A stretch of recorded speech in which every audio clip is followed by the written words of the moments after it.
Birthday అంట. ఆయనకి ముందు బర్త్డే శుభాకాంక్షలు చెప్తూ ఆయనకి బర్త్డే గిఫ్ట్ ఇస్తున్నా. ఏంటా గిఫ్ట్ అంటే, ఆయన నీచ నికృష్టమైనటువంటి వ్యక్తి. అతను చేసిన చెడ్డ పనులు విజయవాడలో రాజకీయ పార్టీలో ఏ రాజకీయ నాయకుడు చేయనటువంటి చెడ్డ పనులు చేసి బ్లాక్మెయిలింగ్కి మారుపేరుగా చంద్రబాబు నాయుడు గారి మనస్తత్వం తెలుసు మీ అందరికీ. ఆయన ఏంటంటే కొద్దిగా మృదు స్వభావి, ఒక సాఫ్ట్గా వెళ్ళాలి, ఎవరిని అర్పు చేయకూడదు అనే మనస్తత్వం కలిగిన నాయకుడు చంద్రబాబు నాయుడు గారు.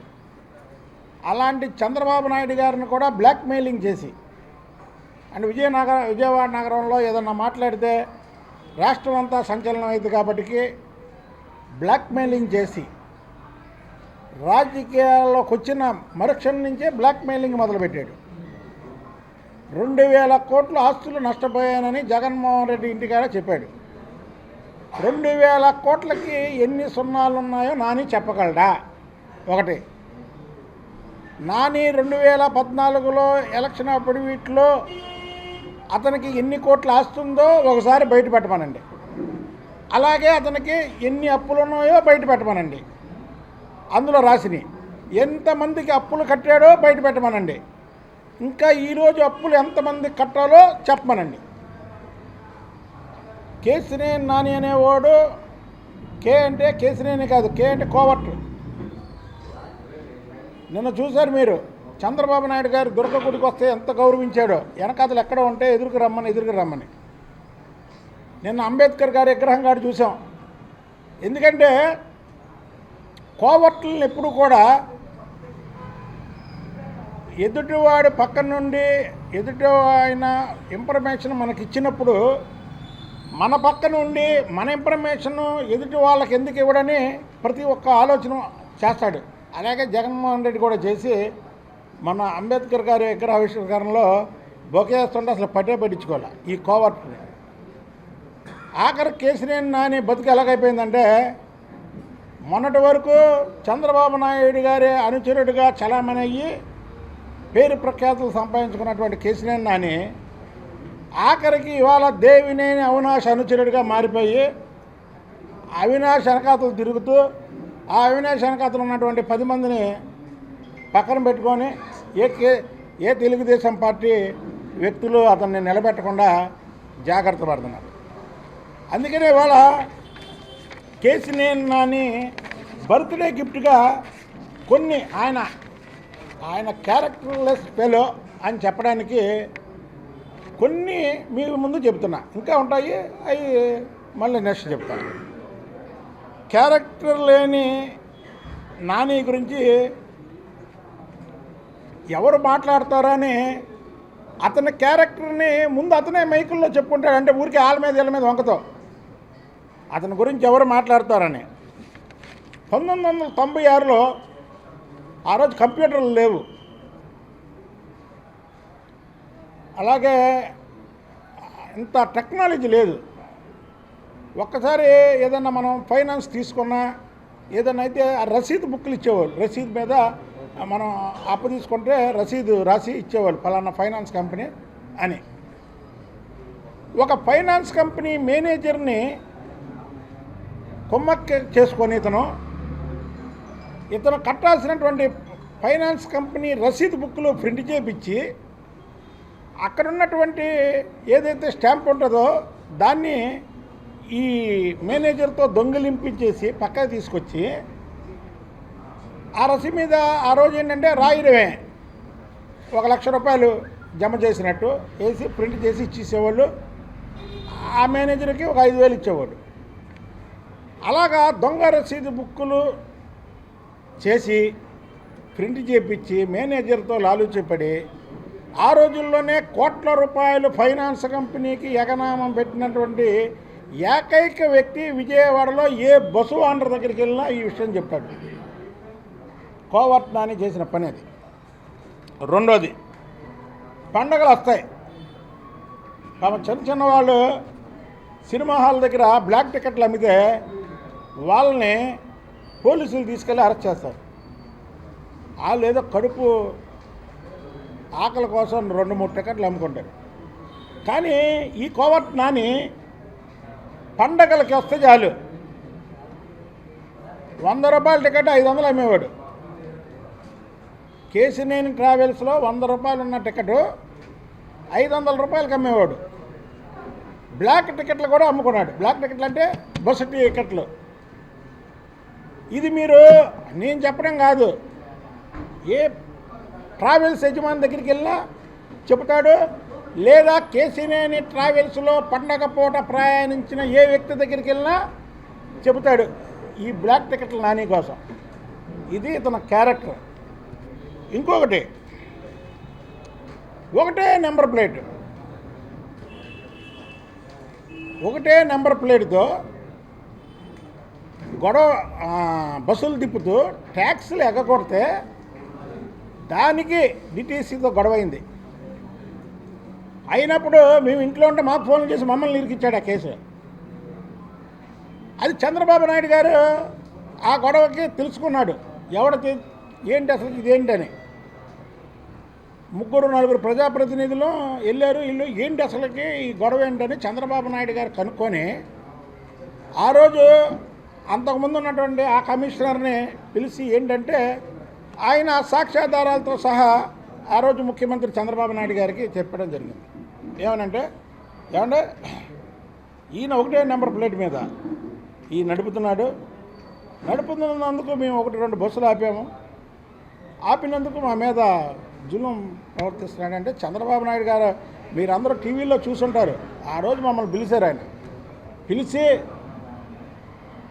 ఈ కోవర్ట్ని తిట్టి మీరు వెళ్ళి క్షమాపణ కోరమన్నాడు. మీరు కావాలంటే టీవీలో చూడండి, ఆ రోజు క్లిప్పింగ్స్ చూడండి. మేము చెప్పే ఏ అబద్ధాలు కాదు. వెళ్ళి 2 చేతులు పట్టుకున్నాడు, ఇచ్చేసాడు, తప్పైపోయిందని చెప్పాడు. ఇక భూ కబ్జాల గురించి మాట్లాడతాడు. భూ కబ్జాలకి పేటెంట్ రైట్ ఎవరికైనా ఉందంటే విజయవాడ నగరంలో ఈ కోవర్ట్ నానికే ఉంది. ఎక్కడయ్యా ఏంటయ్యా అంటే దీనికి సాక్ష్యాలు కూడా అక్కర్లా, మీ టీవీ ఛానల్ ఒక్కసారి వెనక్కి వెళ్తే వస్తాయి. కేసినేని భవన్కి రైటు లెఫ్ట్ 2. రైట్ ఏమో ఆక్రమించుకుంటుంటే ఆ రోజు పెద్ద గొడవ అయ్యి ధర్నాలు అయ్యి ఏబి వెంకటేశ్వరరావు గారు అందులో దూరి అరే వేరే కులాలు గొడవ అయ్యేలాగుంది, వాళ్ళ స్థలం నువ్వు ఆక్రమించుకోవడం ఏంటయ్యా అని ఆ స్థలంలో జనరేటర్ పెట్టి ఫెన్సింగ్ వేసేస్తే చంద్రబాబు నాయుడు గారు పిలవడం, ఏదన్నా మందలించడం, ఆ రోజు సుజనా చౌదరి గారు పిలవడం, ఏదన్నా మందలించడం, నువ్వు తీస్తావా కేసు పెట్టి లోపడేయమంటావా అని పోలీసు అధికారులు పార్లమెంట్ సభ్యుడిని అడిగితే అంటే ఆ దెబ్బతో అది పక్కన ఉన్నటువంటి తన సామాజిక వర్గానికి చెందినటువంటి నాగయ్య, ఇతనికి తన మన అనేది తేడా ఉండదు. ఇప్పుడు ఎవరైనా సరే తన మన అనేది కుదరనే ఉంటుంది. ఇది ఒక రోబో ఏంటి, మనుషులు చేసే పనులన్నీ చేస్తుంది కానీ మనసు ఉండదుగా రోబోకి. కాబట్టి పక్కన ఉన్నటువంటి నాగయ్య చిన్నతనం నుంచి అతనికి తెలుసు, ఆయన లాడ్జీ కట్టుకుంటుంటే ఈ కోవర్టు ఎల్లంపల్లి సీను మల్లాది విష్ణుతో కుమ్మక్కయ్యి మున్సిపల్ కమిషనర్తో అతను దాపు చేపించడమే కాకుండా అతను పగల కొట్టిస్తే ఆయన మీకు ఏదైతే వాట్సాప్లో ప్రజలందరికీ అప్పీల్ చేసుకున్నాడు, కేసినేని నాని నన్ను ఇలా చేస్తున్నాడు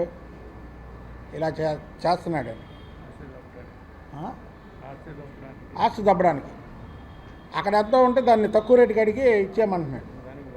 దానికి మా చిన్న సభ్య గారు వాళ్ళు కూడా పాపం, ఎందుకంటే వాళ్ళు బంధువులే, వాళ్ళందరూ వెళ్ళి తప్పు కదండి ఇదంతా, ఇది కరెక్ట్ కాదన్నా సరే ఎవడ మాట ఎండాడు సీతయ్య అంటే ఎవడ మాట ఎండంటే ఇప్పుడు వింటాడు. ఆ రోజు ఎండు రమ్మనండి ఎవడైనా సరే ఇప్పుడు వెళ్ళి అక్కడికి వెళ్ళి కేసినేని ఆ పక్కన నాగే స్థలం కాడికి వెళ్ళి న్యాయంగా కట్టిస్తా, దగ్గరుండి కట్టిస్తా, ఎవడొస్తాడో చూస్తా. భూ కబ్జాలకి పేటెంట్ రైట్ అతనికి ఒకటికే ఉంది. సొంత బంధువర్గం ఎన్నికేపాళ్ళలో వాళ్ళ స్థలాలు కబ్జా చేశాడు. అవి కూడా పూర్తి వివరాలతో మీకు ఇస్తాం. ఇతను అంత నీచ నికృష్టమైనటువంటి వ్యక్తి. చంద్రబాబు నాయుడు గారు మంచి మనిషి కాబట్టి ఓపికతో సహనంతో బరాయించి ఒక్క మాట మాత్రం కేసీఆర్ నాని నిజం చెప్పాడయ్యా. ఈ మాటకు అందరూ కూడా చప్పట్లు కొట్టండి. ఒకసారి నేను చెప్తాను, అన్నాను ఇంకా చెప్పకముందే కాదు. చంద్రబాబు నాయుడు గారు నన్ను మెడపెట్టి గెంటాడు అన్నారు చూసారా, ఇది మాత్రం నిజం. కొట్టండి. ఎందుకంటే నిజంగా మెడపెట్టి గెంటాడు. అరే ఇలాంటి వాడు ఏమో ఈ పార్టీలో ఉంటే పార్టీకి చెడ్డ పేరని మెడపెట్టి గెంటాడు. ఇంకొక విషయం, దళిత నాయకుడు, మహానుభావుడు, ఈ రాష్ట్రంలో పుట్టి భారతదేశానికి స్పీకర్ అయినటువంటి వ్యక్తి. ఎవరయ్యా ఆ వ్యక్తి అంటే చిన్న పిల్లవాడిని అడిగితే చెప్తాడు. బాలయోగి గారితో నీకేంటి ఆ స్నేహం? బాలయోగి గారితో నీకేంటి స్నేహం?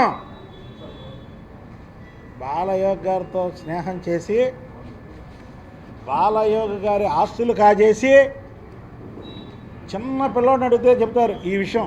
బాలయోగి గారి ఆస్తులు ఎవరు కాజేశాడే అంటే కేసీఆర్ నాని అని. కాజేసినటువంటి వ్యక్తి, ఒక దళిత నాయకుడు కాజేసిన వ్యక్తి ఇవాళ అంబేద్కర్ గారి విగ్రహ ఆవిష్కరణకి ఏ ముఖం పెట్టుకొని వెళ్ళావు? నీకు ఉచ్చం నీచం సిగ్గు శరం ఉంటే బాలయోగి గారి దగ్గర కాజేసినటువంటి ఆస్తులన్నీ ఆ కుటుంబానికి అప్పచెప్పి ఏదైతే అంబేద్కర్ గారి విగ్రహం పాదాల మీద పడి అయ్యా నన్ను క్షమించండి అని కోరు. నీ దగ్గర ఇన్ని స్కాములు పెట్టుకున్నావు, ఇది ఇంకా మచ్చు తొనక ఇంకా చాలా ఉన్నాయి. ఒక్కరోజు చెప్తే మీరు వేయలేరు, ఇక అయిపోయిందిరా అనుకోని ఇదే అవుతాడు. ఇంకా చాలా ఉన్నాయి. ఈ ఫ్రాడ్, ఈ క్యారెక్టర్ లేని ఫెలో, అలాగే కోవర్టు, అసలు ఎన్ని చెప్పినా సరే తక్కువే. నిన్నంటాడు నా స్థాయి చంద్రబాబు నాయుడు గారి స్థాయి. చంద్రబాబు నాయుడు గారిని అరెస్ట్ చేస్తే, అక్రమ అరెస్ట్ చేస్తే నీ నాయకుడు జగన్మోహన్ రెడ్డి 100 దేశాల్లో నిరసన దీక్షలు చేశారు. ఇప్పుడు అంటే కేసీఆర్ నాని అనుకుంటాడు. కేసీఆర్ నానికి ఒకటి ఉంది, ఎందుకంటే మేము కూడా పార్టీలో పక్కన తిరిగాం కదా. ఊహల్లో బతుకుతాడు. రైల్వే ట్రాక్ మీద నేను నించుంటే రైలు బొమ్మ స్పీడ్గా వచ్చి గుద్దుకొని వెనక్కి వెళ్ళిపోతుంది అనుకోండి. ఊహల్లో బతికే వ్యక్తి ఈయన. మరి ఊహల్లో బతికే వ్యక్తి కాకపోతే నేను చంద్రబాబు నాయుడు గారి స్థాయి అని ఎవడని చెప్పుకుంటాడా? అసలు వింటారు ఎవడన్నా? ప్రపంచ దేశాల్లో ఆయనకు లెజెండు. ఆయన మీద అక్రమ అరెస్ట్ చేస్తే 100 దేశాల్లో దీక్షలు చేశారు. ఆయనది చంద్రబాబు నాయుడు గారి స్థాయి అంట. ఈ కేసుల్లో నువ్వు కానీ లోపలికి వెళ్ళావనుకో, ఒక కేసులో నీ కుటుంబ సభ్యులు తప్ప మరో వ్యక్తి కూడా రాడు నీకు. అది నీ స్థాయి. ఇంకోటి అంటాడు లోకేష్ బాబు నా స్థాయి కాదు. లోకేష్ బాబు గెడ్డంలో మెరిసినటువంటి ఎంటుక, ఆ ఎంటుక పీకితే ఆ స్థాయి కాదు నీది. నువ్వు లోకేష్ బాబు గారిని నా స్థాయి కాదంటావా? కుప్పంలో మొదలుపెట్టి వైజాగ్ వరకు పాదయాత్ర చేస్తే ఇక్కడ 4.5 కోట్ల మంది మన ప్రజలుంటే 2 కోట్ల మంది ఆయన అడుగులో అడిగేశారు. అది లోకేష్ బాబు సత్తా. గెలవలేదంటే ఏంటి? ఇందిరాగాంధీ ఓడిపోయింది, ఎన్టీ రామారావు గారు ఓడిపోయారు. గెలుపు ఓటముల ప్రజాదరణకి నువ్వెక్కడ గెలిచావు? రేపు గెలు. నీ దెబ్బకి ఎమ్మెల్యేలు పోటీ చేయను అంటున్నారు. ఇప్పుడు ఇక్కడ వైసీపీ ఎమ్మెల్యేలు బాబోయ్ మేము పోటీ చేయను, వీడిని తీసుకొచ్చి మాకు పెట్టేయండి అని జగన్మోహన్ రెడ్డికి మొరపెట్టుకుంటున్నారు. అందుకే జగన్మోహన్ రెడ్డి మొన్న పూల బొకేస్తే పక్కకి తోసాడు. సుబ్బయ్య గారు పక్కకి తోశారు. అది ఇతను నైజం. ఇతను అసలు ఎవరి గురించి మాట్లాడుతున్నాడు? నువ్వు చేసే విమర్శలు ఎవరి మీద చెప్పు. పలానోళ్ళ మీద అంటే పలానోళ్ళు వచ్చి మాట్లాడతారు, నీ ఆఫీస్ కాడికి వచ్చి మాట్లాడతారు, నీ ఆఫీస్ మీద ప్రెస్ మీట్ పెడతారు, లేకపోతే అసలు నిజాలు తేల్చుకుంటారు. అందులో నిజాలు ఉన్నాయా అబద్ధాలు ఉన్నాయా ప్రజలకు కూడా తెలియాలి కదా. ఎవరెవరో ఏంటంటే ఏదేదో మాట్లాడతావు. ఏంటి అసలు నువ్వు? నీ స్థాయి ఏంటి? నువ్వేంటి? నీ స్థాయి గురించి నువ్వు చెప్తేనా? మా చిన్ని వెళ్తేనేమో ఒక నందిగాంలో వేలాది మంది ఆయనతో నడిచారు. నిన్న నందిగాం వెళ్తే 10 మంది లేరు. ఆ 10 మంది కూడా వైసీపీ వాళ్ళు. ఇప్పుడు అతను ఒక parliament member, Telugu Desam party parliament member అని తెలుగుదేశం పార్టీ సానుభూతి పరులు, తెలుగుదేశం పార్టీ నాయకులు ఆయన వెంట నడిచిన మాట నిజమే. అది చంద్రబాబు నాయుడు గారు లెగసీ. నువ్వు బయటికి పోగానే ఒక్కడు కూడా నీ వెంట రాలేదే. నువ్వేంటి మాట్లాడేది? నువ్వు మాట్లాడతావేంటి? సిగ్గు ఉండాలా ముఖానికి. సిగ్గు లేకపోతే ఏదైనా మాట్లాడచ్చు.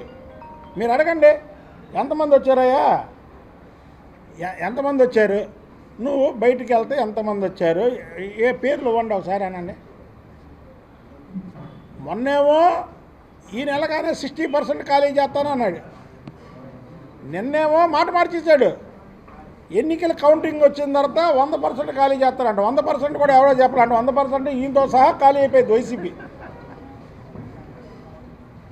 వైసీపీ కేసీనేని నానితో సహా ఖాళీ అయిపోయింది. ఇది ఎన్నికల కౌంటింగ్ అయిన తర్వాత ఖాళీ చేస్తాడంట. మాట్లాడడానికి సిగ్గు ఉండాలి, సిగ్గుపడాలి. ఒక మాట మాట్లాడే వాళ్ళు మీ ముందు ఈ మాటలు మాట్లాడా, మళ్ళీ రేపు నేను మీ ముందు మాట్లాడాలి కాబట్టి ఆచితూచి మాట్లాడాలా. ఇప్పుడు నేను నీకు చెప్పా, ఇవన్నిటిని నేను ప్రూవ్ చేస్తా. దా, నీ కేసీనేని భవన్ పక్కనే నువ్వు ఆఫ్ చేసావు నాకే కడుతుంది, అక్కడ కూర్చుందామా? లేదు, ఎందుకంటే నీ కేసీనేని భవన్లో మేము అడుగు పెట్టాం, ఎందుకంటే అక్కడ వైసీపీ జెండాలు కట్టావు కాటికి. లేదా పక్కన ఖాళీ స్థలం ఉంది సుబ్బారావు గారిది, ఆ సుబ్బారావు గారి స్థలంలో పెట్టుకుందామా? ఎక్కడో అక్కర్లా రా. ఏదో పెద్ద బిల్డప్. నేను ఇదివరకు చెప్పే చూడు, డబుల్ మర్డర్ కేసులో సింగల్ ముద్దాయిలాగా పెద్ద బిల్డప్ ఇస్తాడు. అసలు ఏంటి ఆ బిల్డప్? ఇలాగ ఏంటి ఇగో బాబు, ఈ ఉల్లిపాయ బాంబులు, ఇవి మామూలు బాంబులు కూడా కాదు. ఇప్పుడు ఇక్కడ ఈ బిల్డప్ ఇచ్చే వాళ్ళకి బిల్డప్ ఎక్కువ, విషయం తక్కువ. ఇగో ఉల్లిపాయ బాంబు ఎత్తే పారిపోతారు బాబు. ఉల్లిపాయ బాంబు కొడితే పారిపోతారు వీళ్ళు. పెద్ద పెద్ద మాటలు, మామూలు మాటలు కూడా కాదు, పెద్ద పెద్ద మాటలు చాలు. వీళ్ళకి ఉల్లిపాయ బాంబులు చాలు, కడప బాంబులో ఎక్కర్లా. ఎందుకంటే వీళ్ళ సంగతి మాకు తెలుసు కదా, వీళ్ళ సంగతి మాకు తెలుసు కదా. చూద్దాం రేపు ఎలక్షన్లో చూద్దాం. జగన్మోహన్ రెడ్డి తాత వచ్చినా సరే విజయవాడలో తెలుగుదేశం వాడు ఇంటికి కూడా పీకలేరు ఎవడు. ఓపెన్గా చెప్తున్నాను నేను. ఏంటో అనుకుంటున్నారు వీళ్ళు.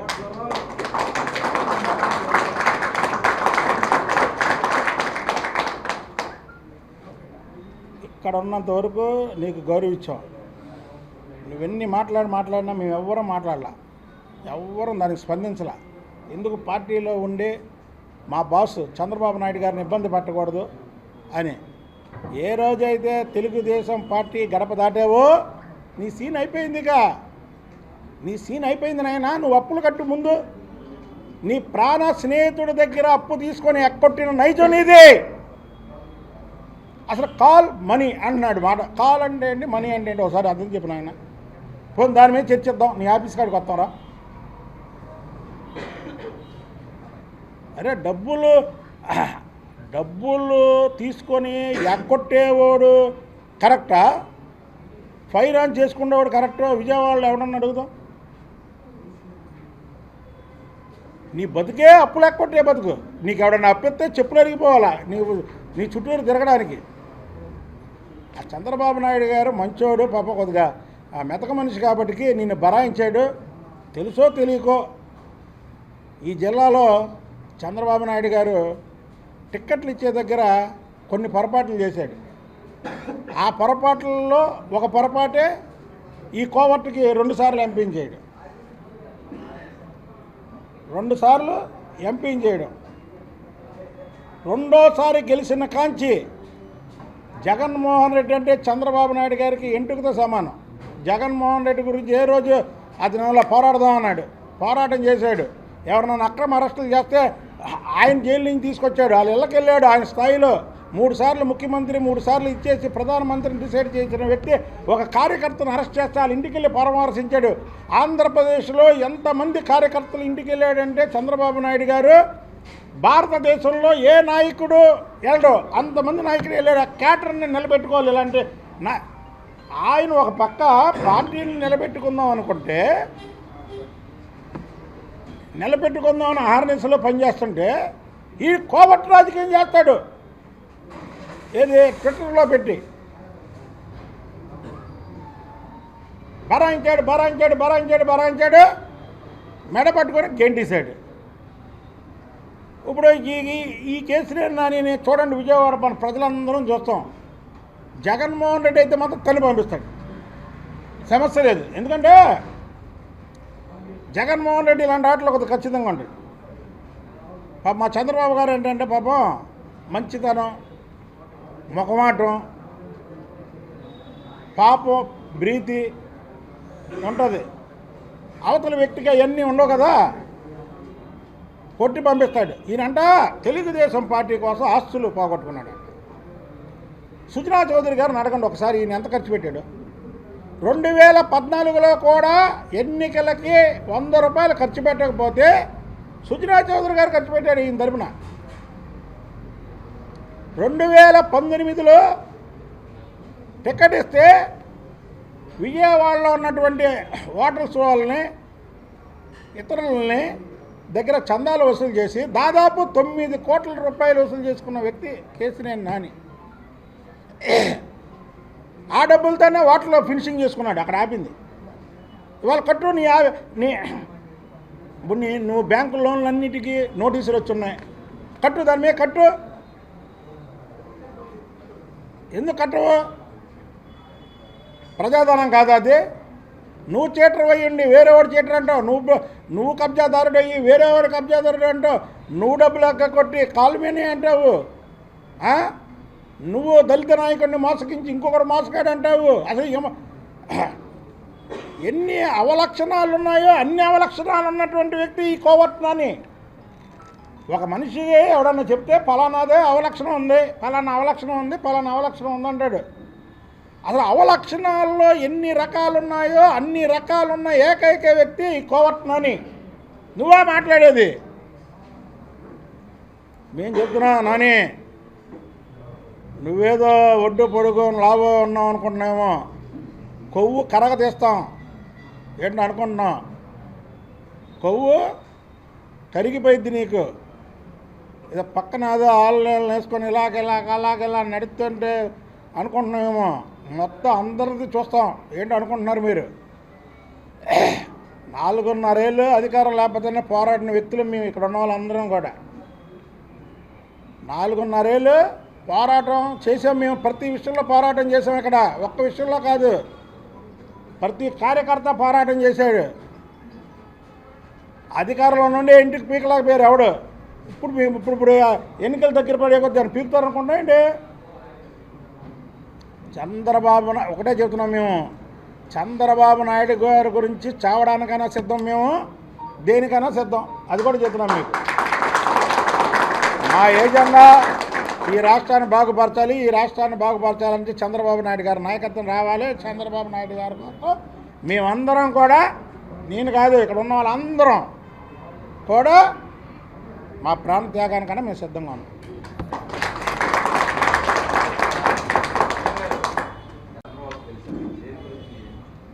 చంద్రబాబు గారిని, లోకేష్ గారిని నేను కలవడంలో గొప్ప విశేషం ఉంటుందండి. మర్యాద. మా నాయకుడు, మేము వాళ్ళకి ఇష్టమైనటువంటి వ్యక్తిని, వాళ్ళు ఇష్టమైనటువంటి నాయకులు. చంద్రబాబు గారిని ఎస్టీ ఇన్ఛార్జి నేనేం అడగలేదు, అది కూడా చెప్తున్నాను. కానీ ఎవరు ఫైట్ చేస్తున్నారు, ఎవరు నిలబడతారు, ఇవన్నీ చూసుకుంటారు. వాళ్ళే ఇస్తారు, చంద్రబాబు గారే ఇస్తారు, లోకేష్ బాబు గారే ఇస్తారు. లోకేష్ బాబు ఇదే మీరు అడిగారు కాబట్టి చెప్తున్నా. ఈ కోవర్ట్ నాని దీనికి కోఆర్డినేటర్ కూడా బ్లాక్మెయిలింగ్ చేయించుకున్నాడు. ఆ రోజు మీరు కోవర్ట్ వేయకపోతే నేను ఎంపీ పదవికి రాజీనామా చేస్తానన్నాడు. అరే చంద్రబాబు నాయుడు గారు ఏమండి, ఇప్పుడు కర్ణుడు రథం మీద వెళ్తున్నాడు యుద్ధం చేయడానికి, చంద్రబాబు నాయుడు గారు యుద్ధం జగన్మోహన్ రెడ్డితో చేయడానికి వెళ్తున్నాడు. ఈ 4.5 ఏళ్ళు ప్రతి అడుగు యుద్ధం చేయడానికి వెళ్తున్నాడు. ఆ కర్ణుడిది రథం తోలుతాడు కదా, పేరేంటా? శల్యుడు. నువ్వేం చేస్తావు బాణం, నువ్వేం చేస్తావు అంటే ఈ పోరాటం చేసేవాడికి ఒక నిరాశ అయింది. అరే ఒక పక్క రాక్షసుడు జగన్మోహన్ రెడ్డితో పోరాటం చేస్తుంటే ఆయన, ఒక పక్క నాకు కోఆర్డినేటర్ వేస్తావా లేకపోతే రాజీనామా చేయమంటావా? ఉందే 3 ఎంపీలు, ఎందుకులే అని ఆయన కోఆర్డినేటర్ వేసాడు. అరే మనసును గెలుచుకొని పదవి తీసుకోవాలా? మన నాయకుడి దగ్గర మన మనసును గెలుచుకొని ఏదైనా తీసుకోవాలి. కానీ నీ బ్లాక్మెయిలింగ్ రాజకీయాలకు తెరపడింది. చంద్రబాబు గారిని కానీ లోకేష్ బాబు గారిని కానీ నేనే పదవి అడగక్కర్లా, వాళ్ళే ఇస్తారు. నేనేంటో వాళ్ళకి తెలుసు. అరే నేను ఇప్పుడు ఏం చెప్పా, వాళ్ళని నేను అడగక్కర్లా. వాళ్ళు చంద్రబాబు గారు నాకు ఎంత ఫేమ్ ఇచ్చాడో మీ అందరూ తెలుసు. ఈ రాష్ట్రంలో నేను ఎప్పుడు కృతజ్ఞతగానే ఆ ఫ్యామిలీకి కృతజ్ఞతగానే ఉంటాను. చంద్రబాబు గారికి కాదు, చంద్రబాబు గారికి, భువనేశ్వర్ గారికి, లోకేష్ బాబు గారికి, బ్రాహ్మణి గారికి, దేవాంశ గారికి, ఈ 5 కూడా నేను లాయల్గా ఉంటాను. నేను కాదు, మా కుటుంబం కూడా లాయల్గా ఉంటుంది. మనం చూసుంటారు కదా, ఈ కోవర్ట్ని అబద్ధం ఆడి చంద్రబాబు గారు ఎంకంతో మాట్లాడిచ్చాడంటే నా మనవాళ్ళు మనవరాల మీద ప్రమాణం చేస్తే రాష్ట్రంలో ఉన్నటువంటి చాలామంది నాకు ఫోన్లు చేసి ఎందుకయ్యా ఆడేదో వాగాడని నువ్వు పిల్లల మీద అరే నిజం కదా, అది అని అబద్ధం అయితే నేను వేయకూడదు, అది నిజం. ఏమైంది నా పిల్లల మీద వేస్తే ఏంటి? మా కుటుంబం చంద్రబాబు గారి నాయకత్వానికి, చంద్రబాబు గారి కుటుంబానికి అంకితం. చంద్రబాబు గారు కూడా రేపు చూస్తాడు. రేపు ఎన్నికల్లో ఇంకోటి చెప్తున్నా మీకు, వినండి.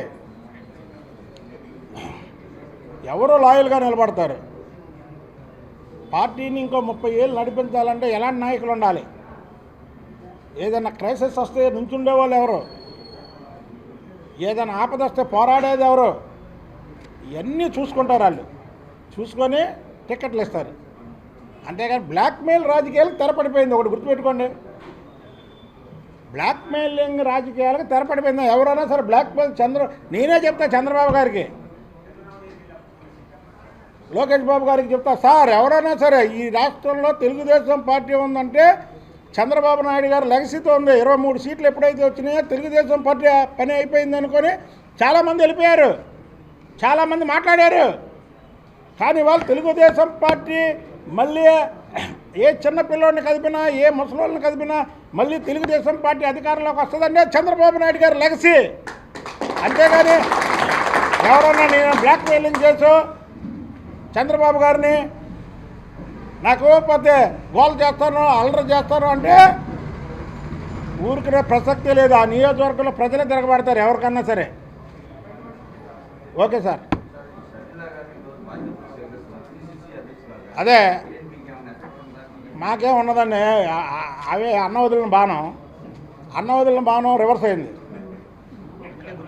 పక్కనే ఉన్నాడు కాబట్టి తాడేపల్లి బ్యాలెన్స్. ఇప్పుడు ఆ బాణం ఏడైనా కూడా ఆంధ్రరత్న భవన్ నుంచి పైకి ఎక్కి కనబడితే తాడేపల్లి ప్యాలెస్ కనబడుతుంది. కరెక్ట్గా వేస్తుంది బాణం. అందులో మనం ఏం ఇది అక్కర్లేదు, ఎందుకంటే ఆంధ్రరత్న భవన్ తెలుసు కదా. కరెక్ట్గా పైన మనం ఎక్కితే తాడేపల్లి ప్యాలెస్ కనబడుద్ది. ఇక ఇవి నెతుకోక్కర్లా, ఎప్పుడో కరెక్ట్గా వేస్తుంది బాణం. ఆ బాణం జగన్మోహన్ రెడ్డి అవుటు. అది ఓకే. తెలుగుదేశం పార్టీ బలాన్ని బలగాన్ని ఉపయోగించుకొని ఆయన సొంత బలం అనుకున్నాడు. మామూలుగా చెప్తున్నాడులే తమ్ముడు, నీకు సొంత బలం అనుకున్నాడు ఆయన. పార్టీ ఇది, పార్టీ బలం. ఓకే తమ్ముడు, థ్యాంక్ యూ. వీళ్ళందరూ ఉల్లిపాయ బాంబులు ఎంత పారిపోతారు తమ్ముడు.